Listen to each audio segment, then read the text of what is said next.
नमस्कार, city news में आपका स्वागत है। मैं हूं चंदू सुवेतिया और मेरे साथ में है परिमल खाबिया। आज महाविकास आघाड़ी की जनसभा हो गई। हालांकि फॉर्म भरने जाना था और रैली के रूप में उसका रूप लेना था, लेकिन एक साथ में सभा का भी आयोजन था। विशाल सभा, स्टेज पर इतने ज़्यादा लोग थे कि बाद में मंडप डेकोरेशन वालों को चेयर्स और लगवानी पड़ी। तमाम पूरे अमरावती जिले के पूरे तीनों के नेता, तीनों पार्टियों के नेता, राष्ट्रवादी के नेता, शिवसेना के नेता, कांग्रेस के नेता और जो भी सहयोगी दल है, सभी के नेता लोग वहाँ पे मंच पर उपस्थित थे। शिक्षक मतदार संघ के धीरज लिंगाड़े भी यहाँ पे उपस्थित थे, उन्होंने भी सभा को संबोधन किया। मात्र अमरावती की कांग्रेस की आमदार सुलभाताई खोड़के वह मंच पर नहीं दिखी और ना ही कहीं पर पूरी सभा के दौरान जिक्र हुआ कि वो आई या नहीं आई। जैसे कल हमने बताया कि 3 विधानसभा क्षेत्र अभी कांग्रेस के पास में, जिसमें अमरावती भी एक महत्वपूर्ण है। हालांकि अमरावती में और भी बहुत सारे कांग्रेस के लीडर हैं पूरी अमरावती को जो संबोधित करते हैं, जिनका अमरावती में प्रभाव है। सुलभाताई के आने से क्या फर्क पड़ेगा ये तो अब परिमल बताएंगे, क्योंकि उनका विश्लेषण ज़्यादा है इस मामले में। लेकिन आज की जो जनसभा थी नेहरू मैदान में थी। नेहरू मैदान की कैपेसिटी भी से 8 से 10 हज़ार थे। 8 से 10 हज़ार लोगों में पूरा मैदान भर जाता, तो उतनी जनता वहाँ पे, जनता कार्यकर्ता मेला भी था, साथ में जनता को भी उन्होंने आह्वान किया था आने के लिए एक वीडियो के द्वारा सभी नेताओं ने आज की जनसभा के लिए। ग्रामीण के पूरे नेता, जिला परिषद के नेता, ग्राम पंचायत के नेता, अमरावती के महानगर पालिका के नगर सेवक, सभी लोग यहाँ पर मौजूद दिखे और एक मंच पे दिखे, जिससे लगता है कि कांग्रेस की यह सीट पूरी एकता से भरी हुई है। लेकिन सुलभाताई की अनुपस्थिति कई दबी जबान में चर्चा कर रही थी। आज की सभा जो परिमल जी हुई है, पहली सभा है शायद अमरावती में, और एक प्रचार का नारियल फोड़ना। हालांकि प्रचार के लिए तो जब से टिकट घोषणा हुई तब से चल ही रहे थे, लेकिन फिर भी एक सामूहिक रूप से प्रचार की घोषणा करना और फॉर्म भरने के लिए, हालांकि फॉर्म पहले भर के आ गए वो, उसके बाद में, क्योंकि कई बार सभा के बाद में ऐसा होता है कि फॉर्म भरने को समय भी नहीं रहता, लोग जाते हैं, तो फॉर्म सुबह इन्होंने भर दिया। माँ जिजाऊ के वहाँ जिजाऊ चौक पर जाकर वहाँ पे शंखनाद किया और सभी अमरावती के नेतागण मौजूद थे। जिलाधिकारी कार्यालय में वहाँ पे उन्होंने जाके फॉर्म भरा। उसके बाद में यहाँ पे सभा को सभी ने संबोधित किया। सबने अपने अपने विचार रखे, जैसा कि सबके सामने टारगेट नवनीत राणा ही थी बोलने के लिए, तो कहीं पर भी पूरी सभा में विकास के लिए बातें नहीं हुई। पुराने खासदार ने क्या किया, इस पे ज्यादा चर्चा चली। तो क्या लगता, इस चर्चा को लेके एक सिर्फ नवनीत राणा का विरोध करके क्या कांग्रेस आगे बढ़ पाएगी? देखिए, कांग्रेस ने आज बिल्कुल फूका है। हम देखें कि अमरावती में उनके जो प्रत्याशी है बलवंत वानखेड़े, जो दरियापुर से विधायक भी है, उन्होंने आज बिगुल फूका है और ऐसा लगता है कि जान फूकने की कोशिश है कांग्रेस के ने अमरावती में। लगभग 80-90 के दशक के बाद बहुत लंबे अंतराल के बाद आज पंजाब यहाँ से लड़ रहा है, क्योंकि अब तक उनके भी मित्र पक्षों को जाती थी। तो एक जोश भरने की, एक नई ताकत डालने करने की उम्मीद थी और उसमें कई हद तक वो सफल हुए।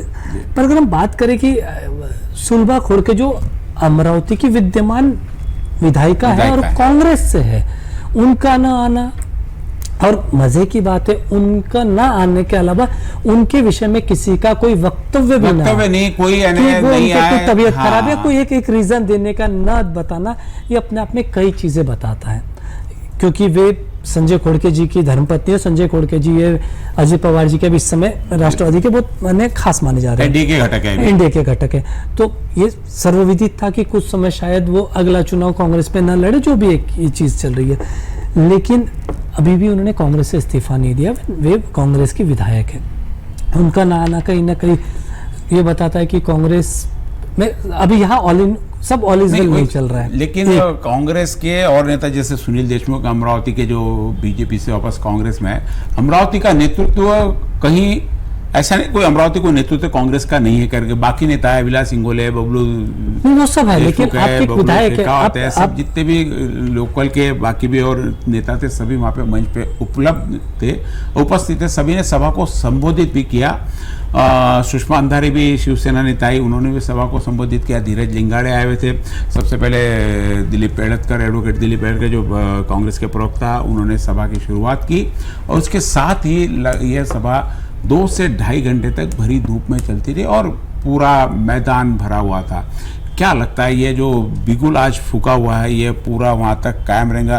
क्या नवनीत राणा के राह में अभी जो आज की सभा है वो कहीं अड़चन पैदा करेगी? नहीं, बिल्कुल। जिस तरीके से आज वो सब एक साथ जुड़ के आ रहे हैं, ऐसा लगता है कि ये एक टफ फाइट होने का एक पूरी संभावना नजर आती है। लेकिन ये कितने समय तक रहेगा ये बहुत महत्वपूर्ण है, क्योंकि आप 8-10 हज़ार लोगों में ठीक है, लेकिन हर एक जो 3 विधायक है या 3-4 विधायक जो उनके, अब वो कितना अपने अपने क्षेत्र में कार्य करेंगे, अपने क्षेत्र में जाके इस चीज को का बखान करें, कितने बड़े नेताओं की एक यहाँ पे ये होगी। परिमल इसमें क्या है कि बलवंत वानखड़े जो उम्मीदवार है, इसमें पूरी पार्टी में तीनों युति में कहीं भी किसी को विरोध नहीं है। यदि शिवसेना की बात करें तो दिनेश बुब को जब तक टिकट मांगने गए थे, जब तक उनका हक था कि इसमें हमारी टिकट मिले, लेकिन नहीं मिलने के बाद में वो भी उतनी ही ताकत से साथ में आ गए जितनी ताकत से दिनेश बुब के साथ में वो रहते थे। तो कहीं पे भी किसी का मन मुटाव नहीं दिखा पूरे इसमें। अब तुम कह रहे कि कितनी ताकत से काम करके कितनी, अभी देखिए कैसा होता है जब अब वापसी तक की हमको इंतजार करने में दिनेश बुब बैठेगी जी, क्योंकि कहीं ना कहीं ये उस महाआघाड़ी के घटक है, शिवसेना के यूटीबी के घटक है, उन्हें बैठाने की कोशिश की जाएगी, नहीं की जाएगी, ये भविष्य के गर्त में छुपा है। पर अगर वो नहीं बैठे तो इसका सेटबैक आप समझ ले बलवंत वानखड़े को है। प्रहार की तरफ से वो खड़े हैं, प्रहार इंडी का, प्रहार दिनेश बुब दोनों, दिनेश बुब भले ही महाविकास आघाड़ी के घटक थे, लेकिन प्रहार जिस प्रहार एनडीए के घटक है, एनडीए के घटक है। इसका कितना खामियाजा नवनीत को पड़ेगा ये भी देखना होगा।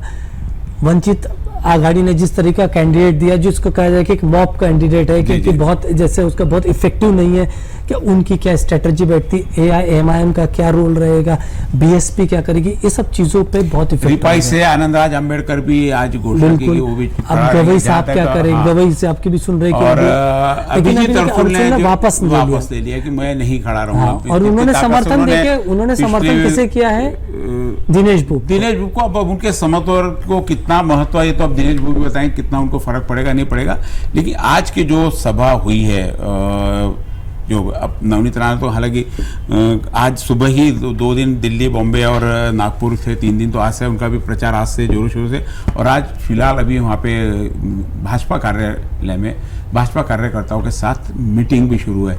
जैसा कि परसों हमारे यहाँ किरण पातुरकर थे, उन्होंने कहा कि नवनीत राणा को भाजपा के पास में आना पड़ेगा कार्य बोलने के लिए, एक बार जरूरी बनता जाने के लिए। जो आज उन्होंने, जो पिछली बार उनकी थी कि ये नहीं बोलने की, आज जाके उन्होंने जो उनकी शिकायत थी वो दूर कर दी।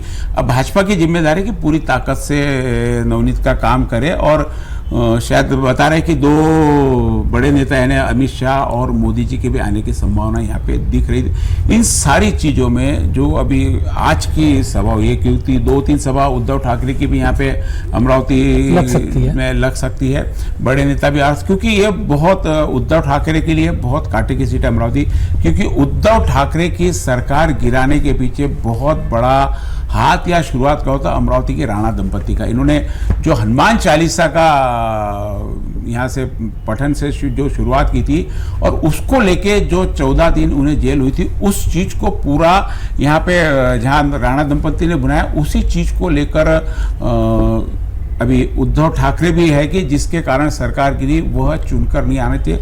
तो ताकत से गिराने की ताकत ज्यादा है लाने, क्योंकि बलवंत वानखेड़े की तरफ भी लोग इसलिए जुड़े हैं कि नवनीत राणा को गिराना है। बिल्कुल। उधर बच्चू कडू भी कहते हैं कि नवनीत राणा को गिराना है, लेकिन अपना उम्मीदवार खड़ा किया उन्होंने। जो भी हो, जीत की राह में कितना पहुंचते हैं दिनेश बुब, ये तो अब 5 तारीख के बाद में पता चलेगा कि किस प्रकार से इनकी रणनीति बैठती है। वंचित वालों का भी चल रहा है कि शायद वंचित की और प्रहार की युति हो जाए, वंचित की उधर एमआईएम की युति का चल रहा है, लेकिन बहुत कम समय है सारी युति, क्योंकि कई जगह तो अभी प्रोसेस चालू हो गए, 19 तारीख को वोटिंग हो जाए, कई जगह फॉर्म उठाना खत्म भी हो गया। अब ऐसे में कुछ सीटों पे युति करना, बाकी चीजें छोड़ देना, मुझे अब नहीं लगता कि और कोई युति की संभावना बनी रहेगी। वंचित की मुझे नहीं लगता कि वापस महाविकास आघाड़ी के साथ में नहीं, वो तो बहुत मुश्किल है, क्योंकि वो ऐसा था कि बात बनती थी, बिगड़ती थी, बनती थी, बिगड़ती थी। अब अगर बन भी गई तो अब वो इतना इफेक्टिव नहीं रहेगा। वो इफेक्टिव इसलिए नहीं रहेगा क्योंकि आपने 17 नामों को ऑलरेडी कर दिया है, कांग्रेस ने कर दिया। जैसे आज अगर देखा शरद चंद्र पवार ने 5 नामों का ये कर दिया है कि अपने 5 प्रत्याशी उन्होंने घोषित कर दिए। तो कहीं ना कहीं अब ये लड़ाई का शुरुआत हो चुकी है, एक तरीके से हम कहें कि लड़ाई शुरुआत हो चुकी है। अगर हम इन हॉल की बात करें, आज की सभा जो रैली एक जबरदस्त प्रतिसाद के साथ शुरू हुआ। कांग्रेस के कार्यकर्ताओं में जो 1990 के बाद से यहाँ से कोई लोकसभा नहीं लड़ा, उनमें एक नया जान फूकने का एक कवायद हो सकती है। और मुझे लगता है ये कवायद को इनको परस्यू करना पड़ेगा।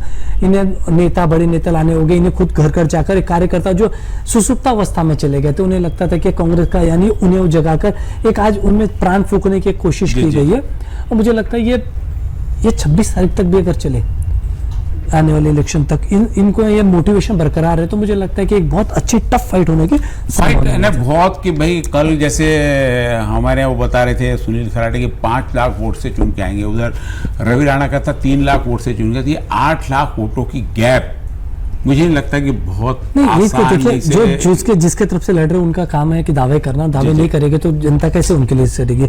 लेकिन देखिए अगर एक चीज और गौर कीजिए कि हम जब बात कर रहे हैं तब एक मीटिंग हो रही है बीजेपी और नवनीत राणा, जो नवनीत राणा भी बीजेपी में चली गई है। तो ये जो मीटिंग हो रही है ये भी एक बहुत बड़ा इफेक्ट होने वाला है।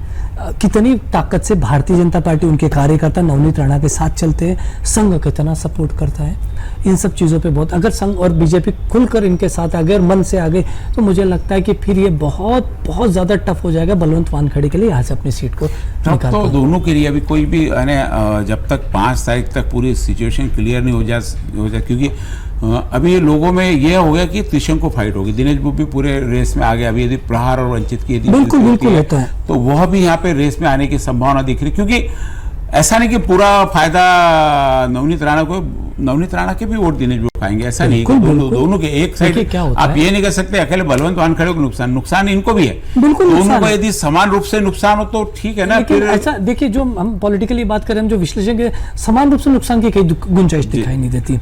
और दूसरी बात है, जैसे सुलभा खोड़के आज नहीं थी, नदारत थी, सुलभा खोड़के का अपना एक वोट बैंक होगा, एक कांग्रेस का वोट बैंक होगा, एक बीजेपी का वोट बैंक होगा। अगर हम अमरावती की बात करें, क्योंकि उनके खिलाफ में जब लड़े थे, अमरावती से लड़े थे सुनील देशमुख साहब, एक जो वोट बैंक बीजेपी का वोट बैंक। नहीं, सुलभा ताई का देखिए ना, सुलभा ताई का जहां तक सुलभा ताई खोड़के का सवाल है, सुलभा ताई के कार्यकर्ता सारे कांग्रेस के जो थे, कांग्रेस के कार्यकर्ता वो कांग्रेस के साथ में पूरे के पूरे।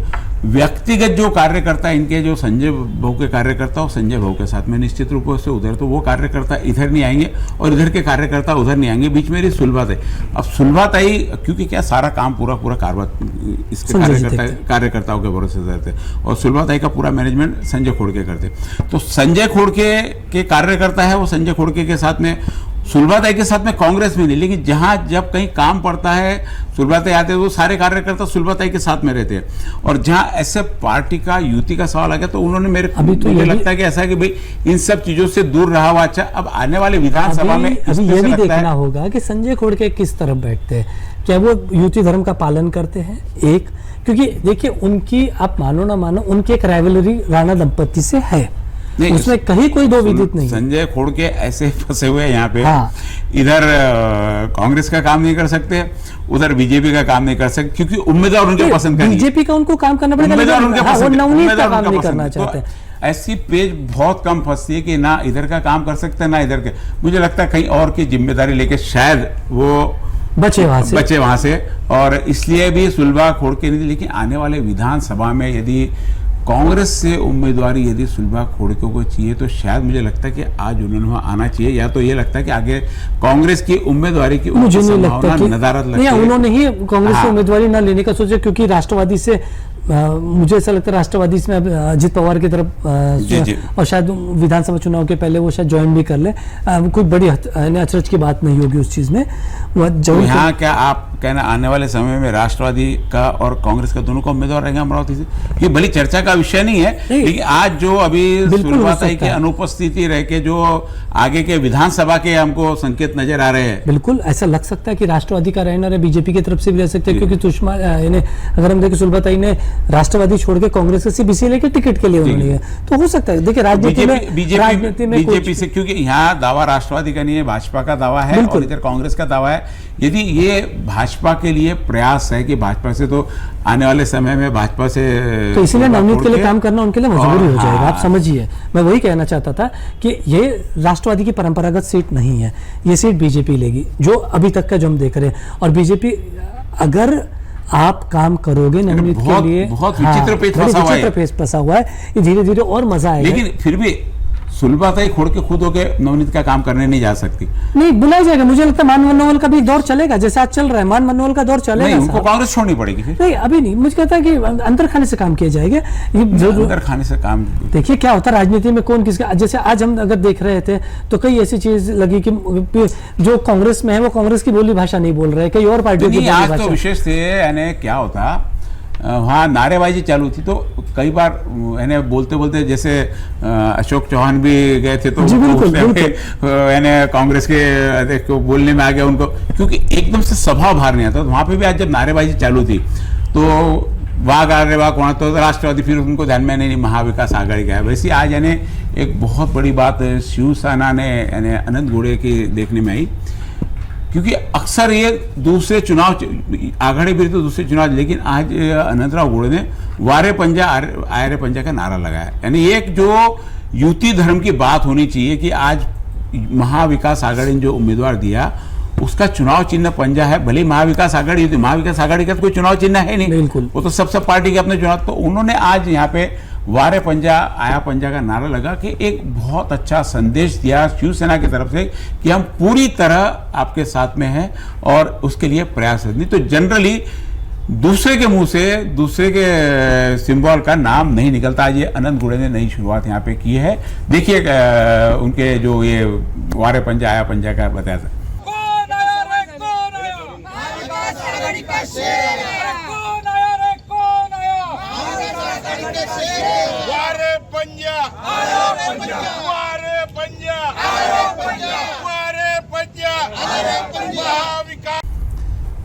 तो ये था, उन्होंने आज नारे लगा, एक नई शुरुआत यहाँ से की है।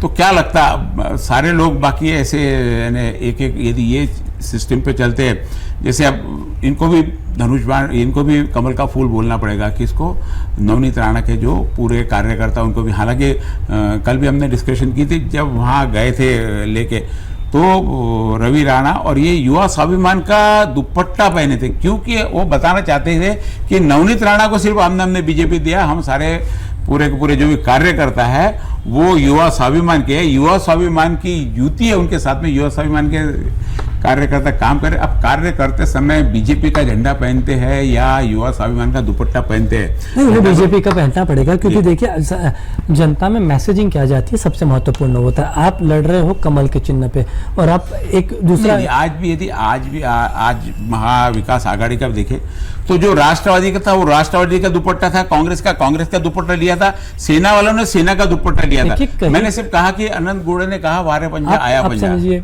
कहीं पर भी बीजेपी और युवा स्वाभिमान की कहीं कोई मैचिंग नहीं हुई है। युवा एनडीए के घटक है ना, एनडीए के घटक होना एक अलग चीज है। कहीं पे भी एनडीए के घटक के रूप में अगर एनडीए के घटक होती तो ये चीज उनके लिए छोड़ी जाती। साहब देखिए दो चीजें होती है, वे बीजेपी के सिंबल पे नहीं लड़ते, वो एनडीए के घटक के अपने सिंबल पे लड़ते थे। आप उस चीज को समझिए, आप ये समझिए ये बीजेपी में आने के पीछे का रीजन है, यहाँ बीजेपी अपनी ताकत दिखाना चाहती है और मुझे नहीं लगता कि युवा स्वाभिमान वाले अपना झंडा पहन के जाएंगे तो वो ये मुझे लगता है मुश्किल खड़ी करेंगे नवनीत राणा के लिए। आप क्लियर एंड लाउड मैसेज आपको देना होगा, क्योंकि जनता को कंफ्यूजन में डालोगे तो जनता कंफ्यूजन में आपका बेड़ा गर्क कर देगी। ये समझ लीजिए कि जो अब तक हम मुझे नहीं लगता कि युवा स्वाभिमान के कार्यकर्ता बीजेपी का झंडा, बीजेपी का मजबूरी है, उठानी पड़ेगी साहब। आप समझ लीजिए जैसे आज पंजे के लिए आप घोषणा की, आज मैं जैसे शुरुआत अनंत घोड़े ने की, शायद इसको परसों करना पड़ेगा युवा स्वाभिमान वाले। उन्होंने एक मुझे अच्छा हेल्दी लगा वो। तो शायद आपको आगे और हेल्दी लगे। हाँ, आप हेल्दी सोच रहे लगा थे वो कि कि युवा स्वाभिमान वाले बिल्कुल बीजेपी का दुपट्टा और वारे मोदी आ गया, मोदी नवनीत राणा को वोट दो, आ गया पंजाब की जगह बीजेपी, अरे बीजेपी ला वोट दे, ये करते दिखे तो आपको अचरज नहीं होना चाहिए। मैं कह रहा हूँ राजनीति में कुछ भी संभव है। देखिए आज की चर्चा, आज जो वहाँ पे सभा हुई उसमें निश्चित रूप से विरोधी के बारे में टीका करना बिल्कुल लाजमी है, किया भी गया। थी कि पहली सभा थी, शायद विशाल रूप में अभी महाविकास आघाड़ी की और भी सभाएं होती रहेंगी, लोगों के बोल वचन आते रहेंगे, नेता आते रहेंगे, घोषणा करते रहेंगे। बहुत समय है पूरा अभी विकास की बातें करने को। आज पहली मीटिंग थी, इसलिए शायद टीका सत्र चला पूरा का पूरा। आने वाले समय में विकास के मुद्दों पे भी चर्चा होगी, क्योंकि करनी पड़ेगी विकास के मुद्दे पे। हम सिर्फ दूसरों का विरोध करके कि उनका विरोध करना इसलिए हमें चुन के दो, ऐसा नहीं होना चाहिए। आपको अपना भी पक्ष रखना पड़ेगा, आप क्यों इस मतदार संघ के लिए काबिल हो ये आपको बताना पड़ेगा। दूसरों का विरोध करना, क्योंकि हर आदमी यहाँ पे दूसरों का विरोध करेगा। दिनेश भूप दोनों का विरोध करेगा तो ये एक कांग्रेस का विरोध करेगा, कांग्रेस वाले बीजेपी का विरोध करेंगे। ये विचारों की लड़ाई भली अब रह नहीं, व्यक्तिगत रूप से नहीं ले गई, लेकिन लड़ने के लिए जो है ना, कांग्रेस और बीजेपी दो शब्द कि कांग्रेस ने क्या किया आज तक और बीजेपी ने क्या किया। यहाँ पे कांग्रेस के लिए डबल मुद्दे कि नवनीत राणा ने क्या किया और बीजेपी क्या किया, क्योंकि नवनीत राणा अभी तक बीजेपी में नहीं थी, पिछली बार राष्ट्रवादी और कांग्रेस के समर्थन से चुन के आई थी।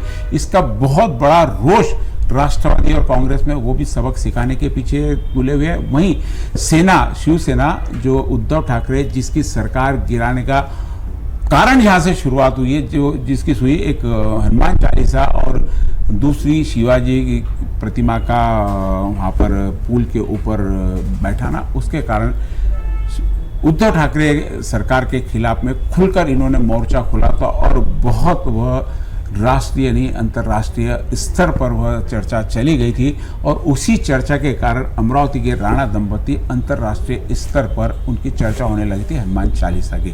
निश्चित रूप से उद्धव ठाकरे भी अमरावती की सीट के लिए शायद मुझे लगता है 2 से 3 भी विजिट देनी पड़ी नवनीत राणा को, क्योंकि यहाँ पर लाने के बजाय गिराने का प्रयास ज़्यादा। विरोधी को भी यानी हर व्यक्ति जितने भी यानी राजनीतिक जितने भी लोग हैं, कल तक बीजेपी पे ही बात कर रही थी, लेकिन जब बीजेपी का सिंबल आया तो उनका मैटर सारा का सारा खत्म हो गया, क्योंकि उनको कमल को लाना है, नवनीत राणा को नहीं, उनको कमल को चुना के लाना है। लेकिन बाकी लोगों को कमल से ज्यादा नवनीत राणा से को गिराना है, क्योंकि बीच में एक दिन पोस्टर भी लगा था, मोदी तुझसे बैर नहीं, नवनीत तेरी खैर नहीं। हालांकि उसके बाद में विवाद न हो इससे हटा भी दिया गया। तो ये सब चर्चाओं का दौर चलता रहेगा और आने वाले समय में रोजाना इस राजनीति के बदलते तेवर, क्योंकि रोज तेवर कोई ना कोई बदलेंगे। अभी तो आज आपको सारे लोग सामूहिक एक रूप से दिखे, कल से फिर वापस आएगा, लोगों के ईगो हर्ट्स होंगे, उसने मुझे बुलाया नहीं, इसने मुझे बुलाया नहीं, ये सब चीज़ें सब पार्टियों में चलते रहेंगी रोजाना की। इन सबको फिर मनाने का प्रयास चलेगा, क्योंकि नेताओं के पास किसी को मनाना, किसी का बिगाड़ना, को बिगड़ा उसका, यही सारे काम रहेंगे। जनता को तो लोग संबोधित करते ही रहेंगे और जनता ने अपना मन भी शायद बना लिया क्या करना। अब तो सिर्फ एक फॉर्मेलिटी, क्योंकि जनता समझदार मन बनाती रहती है, समझदार हो गई है और हर प्रकार से मैसेज उन तक पहुंचते रहते हैं। जरूरी नहीं कि सिटी न्यूज़ के माध्यम से सारे संदेश पहुंचे, सोशल मीडिया है और अन्य है, हर व्यक्ति के हाथ में मोबाइल है, मोबाइल में सारे संदेश है। अब जजमेंट उसको लेना है, क्योंकि जैसे अभी इन्हें बताया कि ऐसा सारा करने से कन्फ्यूजन हो जाए। निश्चित रूप से आप कन्फ्यूज तो होंगे, क्योंकि जहां एक पक्ष में आपको नवनीत राणा अच्छी लगेंगे, दूसरा ही व्यक्ति वहां पे आके बलवंत वानखड़े की अच्छाइयाँ आपको बताने लगे, तो तभी दिनेश भूप के चहेते आएंगे, बोलेंगे इससे अच्छा उम्मीदवार नहीं है। अब आपको निर्णय लेना है कि अमरावती के लिए आपको उम्मीदवार चाहिए या देश के लिए चाहिए या विकास के लिए चाहिए, यह आपको तय करना है। और यह तो समय ही बताएगा कि किस प्रकार आपको कन्विंस किया जाता है वोट देने के लिए। कि एक चर्चा और एक बात आपसे करें, चाहे जिसको आप वोट दो, वोट देने घर से जरूर जाइए, अपना हक जरूर बताइए, चाहे जिसको आप वोट देना कल, लेकिन आपको फिर पछतावा ना हो कि मैं यदि वोट देता तो शायद ये चुन के नहीं आता, तो मेरे ढंग से काम होता। तो इसलिए पछतावे से बेहतर है वोट के लिए तैयार हो जाइए। आने वाले 26 तारीख को आपको वोट करने जाना है। आपने हमारा यह प्रोग्राम आपको कैसा लगा हमें जरूर सूचना देवे, कमेंट बॉक्स में आप लिखिए। मैं और परिमल आपके साथ लगातार बने रहेंगे। नमस्कार।